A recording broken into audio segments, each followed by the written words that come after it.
handout. Yes, there is a new one. There's one right here. A quick review. The shaped to serve, the S is for spiritual gifts, which we covered the last 2 weeks. What is the H for? The heart. And that's what we're going to be covering tonight. And next week we'll do the A for abilities, your natural abilities that are just as much a gift from God as anything. P is for personality. You have one. And that's good. You know, sometimes your spouse sometimes wonders, if you get a personality, it'd be a lot easier around here, but you have one. It's just not right or wrong personalities. The E is for experiences, your life experiences. And let me just go ahead and begin to say, start reviewing things in your life that were significant and influential, because when we come to that time, we're going to spend 2 weeks on that. And quite honestly, it will, I think for many of you, be the most personal part of the study that we'll do, just because your life story is 100% uniquely yours. Someone in this room may share your spiritual gift, but no one will have your story, your heartaches, your highs, your lows, all the good stuff of the struggle of life. So, and just for those of you who are crazy introverted, you're not going to have to share everything about your life, okay? You know, some people are like, And you were recording it. Yes. Yes. But yeah, so you know, you will have the freedom to share what you will want to share with others, but it can be a very personal thing to be talking about some of the, particularly when it gets down to like your wipeouts of life or your heartaches, or maybe it was a really hard decision you had to make and there's somebody in the room that was related to that decision. And so you don't really want to get up and say, well, that person offended me and I had to forgive them. It was the hardest thing I ever did. You know, we're not going to do that kind of stuff. Even if it's your spouse, Janet. So, so anyway, just be thinking about that. Okay, the D is for development, and this has to do with your spiritual development, growing in Christ-likeness. You can have the most awesome, beautiful, wonderful, God-given shape for all the things above that, but if you're not increasing in Christ-likeness, if your character is not being conformed to Christ, it's really going to undermine all of your giftedness. And the thing that is really, to me, the smoke and mirrors often when, I know this is a generic term, but your classic televangelist is they may be gifted like crazy, but if their character doesn't match up, at some point that thing crashes.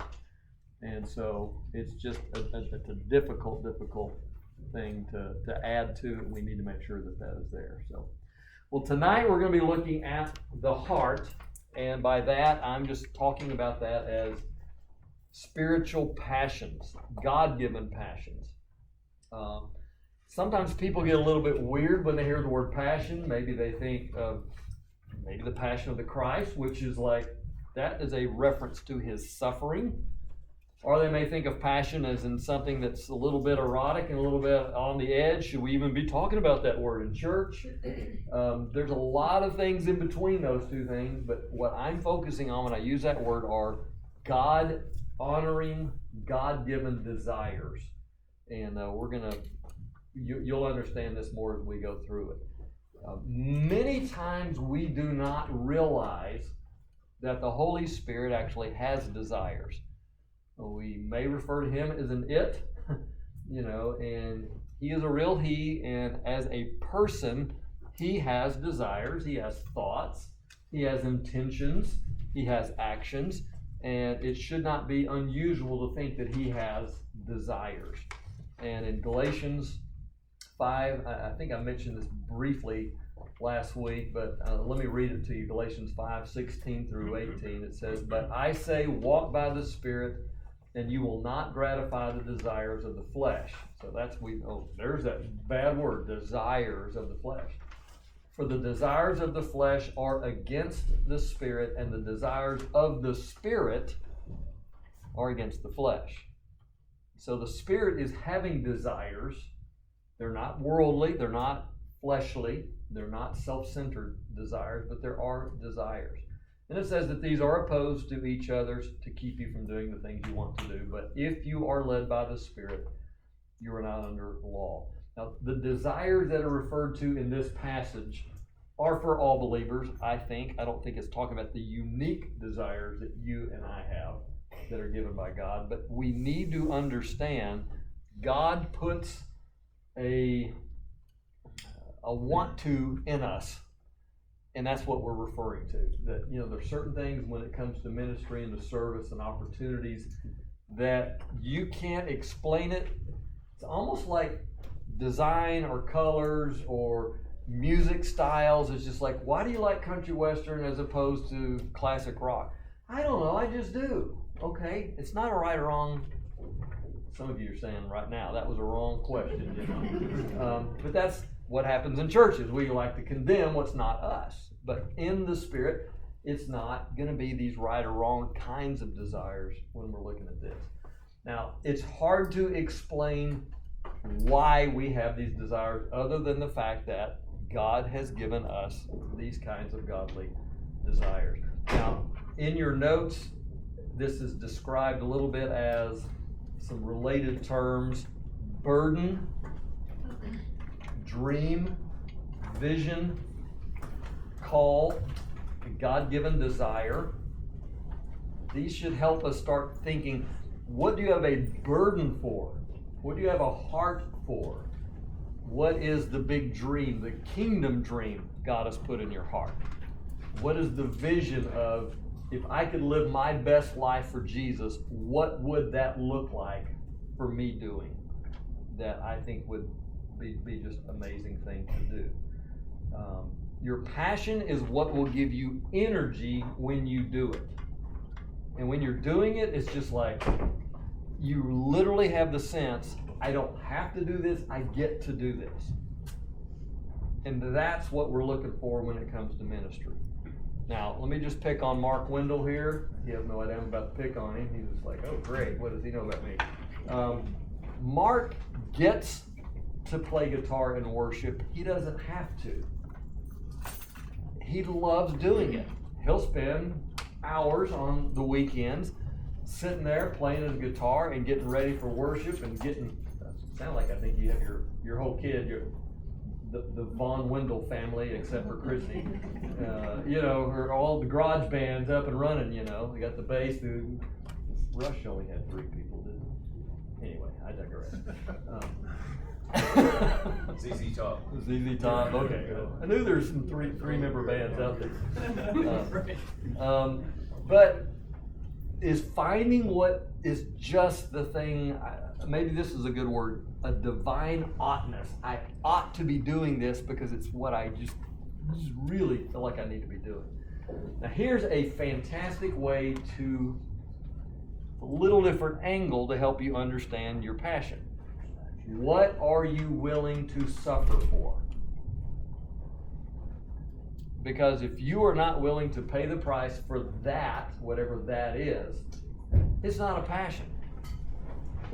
Now, I know people who are such OU fans that it can be 12 feet of snow and they're still going to go to the game and sit out in it.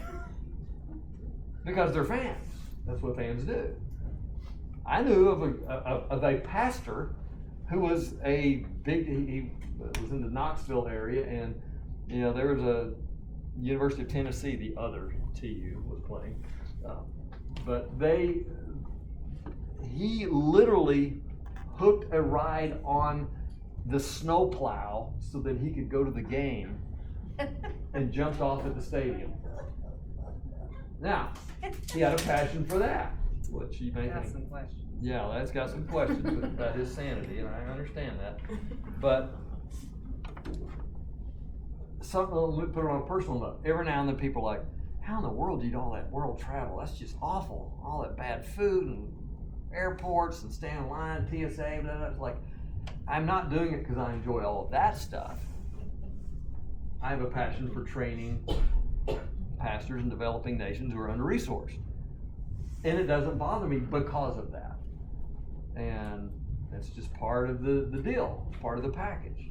So think about what you would say if no one really noticed and I wasn't getting paid and there wasn't going to be this big kudo to you for going out and doing it. What would you get up and go do for the Lord and really not have a grumbling in yourself? You would have the sense of, I still think this is cool that I'm getting to do this. That's what we're trying to hone in on, what that means. Now I've done, I don't know how many funerals, more than I should, but it's not a hobby, by the way, just so we know. But here's what I do know, at some point in almost every funeral, they talk about a person's passions. What did they enjoy doing? You will be known by your passions. Now, there's some things that are quite stupid. We all know that. There are things that are just neutral. I would put them in the neutral category. You know, maybe you are a football fan or a NASCAR fan, or you collect precious moment figurines. I mean, I don't know what your stuff is. Those are kind of neutral. But it's the things that when you would communicate with people, your eyes would light up. And they'd say, that guy or that lady, that's what made them tick. That's what got them up in the morning. That's what they would do. And so, again, that's kind of what we're trying to point ourselves to. Now, those of you who are fill in the blankers, passion answers the where question. Now, that may sound like an odd thing to word it that way. Your spiritual gift tells you what you will be doing. Your heart tells you where you will be doing it, with what kinds of people or what kinds of activities, but it gives direction to the hard spiritual wiring of your spiritual gifting. So you're going to be gravitating towards the things that we're looking at there. So when it comes to identifying passions, we need to understand there are no right or wrong ministry passions. And I think, honestly, it is absolutely genius by God to spread the desire around, because there's certain things that would never get done, except some people like, I just want to do that. Because there's stuff I hate in ministry, I'll be honest with you, okay? You're like, does the pastor not love everything in ministry? No, I'm not gifted for everything in ministry. I don't have ministry desires for everything in ministry. And you don't either, but collectively, it all gets done. That's the body at work, and I think that's very much how it ought to work. So you can have the same spiritual gifts, and then you have two very different passions, and so where you will exercise your gift will look entirely different from maybe someone else in the room. Same gift, very different heart. One of the things that I honestly did not know this, and man up here is our local RN, maybe she can verify. I've heard a good friend had some heart issues, but they say that the echocardiogram, properly dialed in, is about as unique as your fingerprint. Is that a fairly safe way to say that? Which is weird to think when you say that. Doesn't all of our hearts beat the same? Well, they all pump blood, thank goodness, but it is uniquely you. As is your retinal scan, as is your fingerprint. There's 100 ways that you are uniquely you. There's a guy that used to attend our church years ago that had an irregular heartbeat, and he was also, one of his passions happened to be restoring old Harley Davidsons, the 40s and 50s and 60s era bikes. He had painted on the gas tank his own echocardiogram that looked like a really cool pinstripe, and everyone would go, what is that? And he's like, that's actually my own personal, so it was kind of combining love of this, love of that, and his uniqueness. But I want you to be thinking about you ministerially, you in serving, you in doing things for God, have a very unique heartbeat that, again, it's okay and it's good for us to be different, look around and do it that way. God made you that way. So I do think a principle of God when it comes to sustainable ministry is He made you to what He has made you love determines what you're going to do. That's the blank there, just so if you're still trying to figure out what that was. What God has made you love, these God-given desires, generally is what He wants you to do. Now, there's things I would like to be able to do, but it's really not sustainable for me. But the long-term things that you're gifted in, this shaped to serve thing, this kind of longer vision of life, you will love doing it because you will wake up and have that sense of I was made to do this. And I hope at some point in your life you're engaged in something and you all of a sudden it hits you like, oh my gosh, this is it. I was made to do this. And it'll be a big lift for you. So, any quick questions? I'll just kind of a little intro. Okay, everybody's heart's still beating? Good. Now, how to start living by our heart's desire. Just two quick things here to set a little bit of the parameters for this is make Christ's your heart's greatest love. And there's a couple of verses here. I know I mentioned this last week, but the Psalm 37:4, delight yourself in the Lord and He will give you the desires of your heart. That doesn't mean you get to be selfish. You know, if I delight myself in the Lord, I get a pony if I want a pony. That's not what it's saying. It is saying, as you are delighting yourself in God, your heart's desires will align with His. And therefore, you're going to get what you're wanting because you're wanting what God would want. Now, I'm one of these people who like to write a lot of weird things in my notes. If I'm taking notes, look at the word delight. That is a heart word, a passion word. You don't just say that and say, you know, boy, I sure delighted myself today, you know, whatever it was. You know, it's just like, it carries with it the energy of, I want that. And so when you understand, I am delighting myself in God Himself. He's my number one. You know, He is the love above all other loves. That is what we're going for here. The Mark 12:20, part of the Great Commandment. Love the Lord your God with all of your heart, with all of your soul, with all of your mind, and with all of your strength. Now, most of y'all know when I wrote the book, Do Love, this is really, when you think about it, one of the odder things of all the commands Jesus could have put for the Great Commandment. He chose the one that used the word love, not serve the Lord with all you have, not worship the Lord with all you have, not, you know, do all these other things that we think we have to do, meditate on God with all. It is love. And this is, again, something a little deeper than just thinking about these things. So, first of all, make sure that Christ is your heart's number one thing that you love. The second thing is examine what you already enjoy doing. What do you enjoy doing? Serve the Lord with gladness. Now that can be in serving contexts.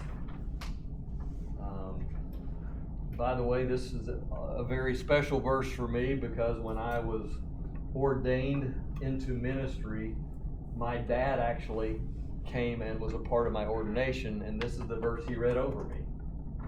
It was serve the Lord with gladness. And but it's just that sense of, if it's drudgery, that's probably not the area you're called to work in. It's just that simple. Now, your deep desires will reveal your heart. Your deep desires will reveal your heart. We talk about our passions. In Matthew 12:34, this is a spiritual principle. I can't tell you how true it is. For out of the overflow of the heart, the mouth speaks. What is in you, good or bad, will eventually jump out of your mouth. Period. You can't stop it unless you get a really big piece of duct tape. And it's just what is in you will come out. And so, what are the things that stir you up toward godliness and toward serving? So I'm just going to ask a few of these questions generally. I do want you to write down your answer.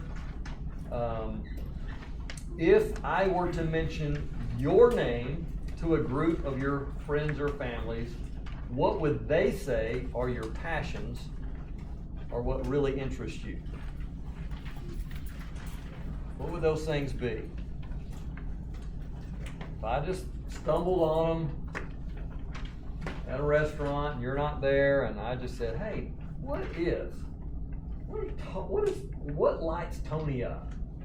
And all of a sudden they just start talking. What would they say?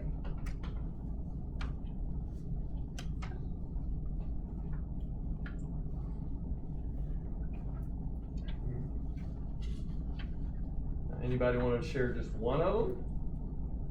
Tell me everything they say. Well, I think my friends would all say that my grandchildren give me inspiration and keep me young and going. Okay. All right. I mean, I'm just a big part of their life, and I want to be, because I know someday when I'm gone, I just stress to them, you know, when I'm gone, I want all of them to be sitting around remembering things that they did with Grandma and what fun times we've had. So I think that's my passion in my life. Your passion is to make joyful memories. Yes, and I think that's real important. And I think children have always been a part of my, passion. Even when I was younger, when the church first started, I helped teach some, but I just think making memories, I think that's real important. All right. Somebody else. And again, just what comes to mind? Travel. Travel. All right. I like traveling too. Anybody else? Storytelling. Storytelling. All right. It's mostly rambling. Do you make up your own stories, or are you retelling a story that you read somewhere or something? Usually just making it up on the spot. Okay. Seeing how long I can go before I get told to stop. Okay. I like this. We could have open mic night and have a little bit of fun Who has with a it. passion for listening?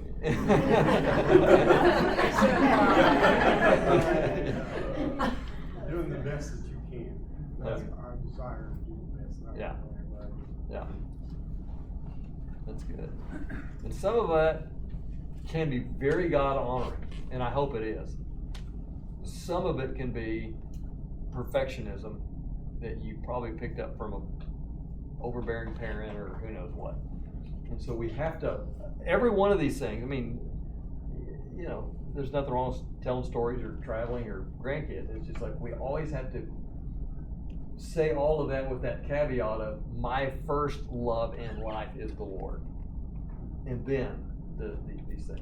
Let's look at the next one. What conversations would keep you talking late into the night?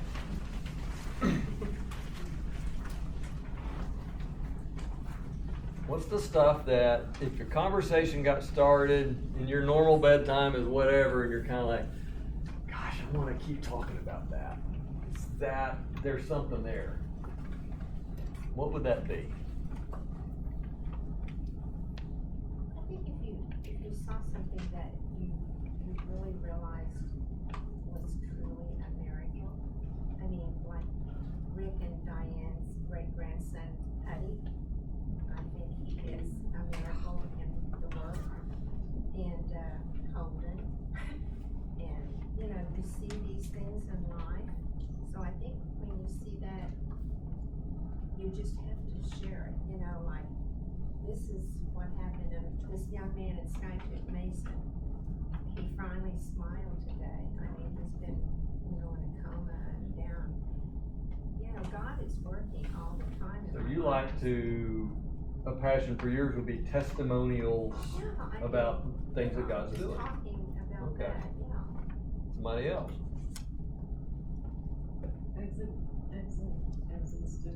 Existential issues. Okay. Just issues that are common to human existence. Deeper, peel the onion down, and let's go a few layers. Okay, good. Activities, Okay. memories. Memories, all right. All right. Well, let's look at the next one. This is not intended to be a morbid question. It's a good question to ask while you're still young and full of life. At the end of my life, I would love to be able to look back and know that I had done something about what?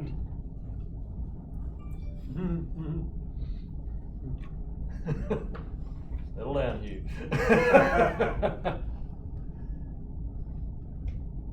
And there's a lot of things that need fixing, don't get me wrong, but which one would you say, I would love to know that I pushed the ball forward for the kingdom on this issue or this situation? Witnessing about the gospel of Jesus Christ in some macro or micro way. Okay. Nope, move along. I like to have raised a family stable enough to carry on whenever I'm not there. Okay. That the baton had been adequately passed and trained and everything so that when you're out of the picture, the family and their kids and their kids' kids can continue the faith. Okay. That's good. That's next generational thinking. I like it. And learning to keep my mouth shut and listening to what the Lord tells me. Donna, I know, it's a challenge. she's in my life group class, so y'all have to understand that we banter a little here. But really, I mean, it's just like, okay, God, I've got the remote and I'm cool. And then it's like, not really, but not listening to the Lord. All right, let's look at the next question. What would I most like to do for others? The key thing is this is not about you and your selfishness, but you would love to be able to do this as a way to help or bless someone else. And again, it doesn't have to sound crazy spiritual, but it can be. It's just, what would those things be? Support them in some financial way to Okay. get to the next level or the next step or along that Okay. journey to some dream or that sort of thing. And a lot of times it's supporting them in an emotional way where you're sitting and listening, because a lot of times, we walk by everybody walks by each other all the time, and, somebody may be hurting, and, being able to hone in and to know if someone is hurting and needs a listening ear.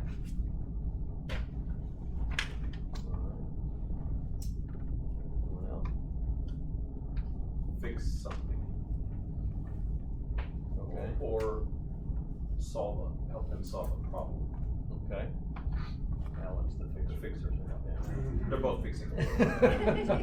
Or just help someone on their way, it's almost like untying the burden from them so they can go do what they're supposed to do. Get their car running again. Yeah. Like Bob. Yeah, could be. Yeah.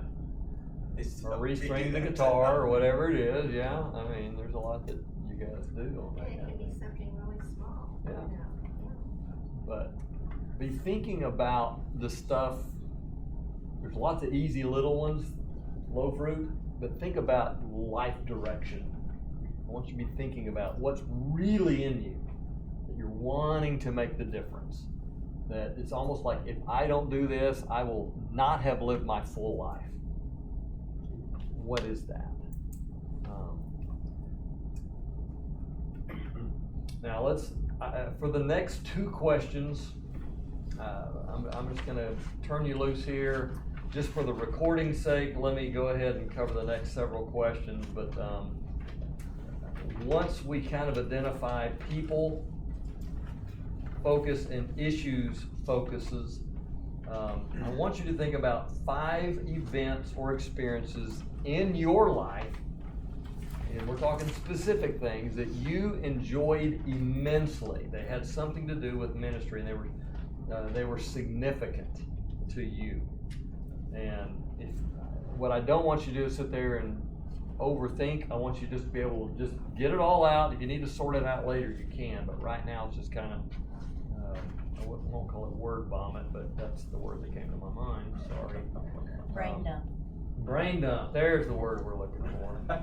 And then there's some things that you just enjoy doing that may not even be spiritual, in the sense of, the traditional sense of, I don't do it at church.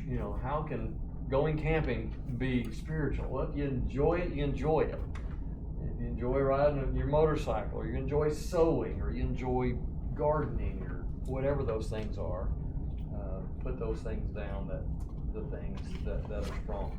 Now back to the people and issue question. I said earlier, your passions determine your where you're going to be using your spiritual gifts. The 2 big categories for that are people, or they are issues or causes. So when the question about people, think about the ones that, for reasons you honestly can't even maybe fully understand, why do I have real compassion, or why am I moved to want to help that people or those people groups? Now, just for fun, when you think about the Apostle Paul, what would this have meant for him? If he was answering this question, how would he answer it? The unreached and building Gentiles. Particularly the Gentiles who are Gentiles, unreached. and building where it's never been built. Yeah, he wanted to go into new territory. He didn't want to build on somebody else's stuff. He was always on the cutting edge. But that was his people group, was the ones who haven't heard at all. Something else that Paul mentions that was a passion, this is found, I believe, in Galatians 2. He's talking about his interaction with the apostles, and, Peter, same question to the Jews, Paul to the Gentiles. But Peter's instructions was, just be sure and remember the poor. And then Paul says, the very thing I was eager to do. He had a heart for poor people as well as completely unreached people. And one of the ways that I'm convinced that he ministered to poor people is that he was a tent maker. He was bivocational often, not always. But that way he had something to give to the poor people, and they didn't see him as just a mooch. So when he reached these new people groups, he's not coming in town like your typical just whack Joe, dog and pony show. He's working with his own hands, and he's still engaging the community at these levels. So I'm going to give you a couple of minutes here. The causes, by the way, this is the other area. When you think about these issues, they may be, a way to answer this is, it doesn't matter what people group you're working with, this is pretty much what's going to be your conversations about. For example, let's say you're working with college students, I just randomly picked that one, and your issue down here was racism and politics. Anytime you're around college people, which you have an affinity toward, your conversations may gear themselves a little more to issues of racism and or national politics, about how Christ is to be involved in those things as a solution. Does that make sense? So it kind of helps identify the where and what you're doing when you're at the where. So I'm going to give you guys some time to work on those, and then we'll just do the first two first, the people and the issues, and I'll give you a few minutes for that, and then we'll go to the next thing.